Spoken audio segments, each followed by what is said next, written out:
Par cette omniprésence, Didier Deschamps se place au centre du jeu. La position idéale pour dominer toutes les situations, conserver une emprise sur le groupe et faire passer ses propres messages.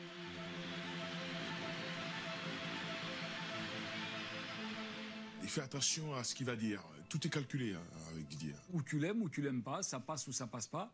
Mais si ça passe, tu sais qu'il va pas aller par quatre chemins. Il va te dire, il va pas te lécher le fion pour arriver à quelque chose. Non. Je pense qu'il a envie d'avoir le contrôle des choses pour sa propre compréhension. Et qu'il préfère mourir avec ses idées plutôt qu'avec celles des autres. Si tu as un caractère en face, eh ben, ça peut partir au clash. Et en plus, il ne se démontera pas. C'est qu'il dira ce qu'il aura envie de dire. Avec Dédé, on s'est souvent un petit peu attrapé sur mes choix de jeu, notamment. Moi, j'étais dans la créativité, lui était dans l'efficacité totale, même si ça brillait pas forcément. Donc, par moment, il me disait, sur des ballons, je recevais des hauts buts, et il m'engueulait, il me disait, garde-la, applique-toi. Voilà, je me faisais remonter les bretelles assez souvent. Et une équipe de football, vous ne pouvez pas avoir que des architectes. Il faut des maçons aussi, des bons maçons. Ben, j'étais un maçon. Je faisais tout chaque jour pour me rendre indispensable. Et tous les entraîneurs que j'ai pu avoir, voilà, ils ne se posaient pas de questions. S'il y avait un joueur à mettre, ils me mettaient.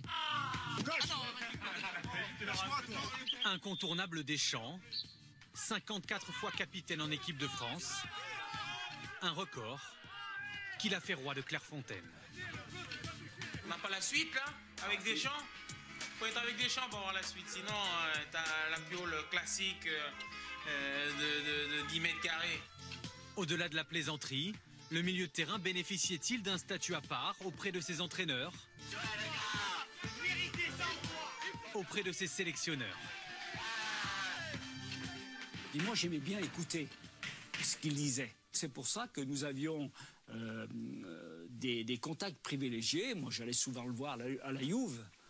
Et avec un entraîneur, parfois, pour pouvoir justement discuter, lui expliquer ce qu'on allait préparer, comment on allait faire, comment on allait se projeter. Donc, il était toujours au courant de tout.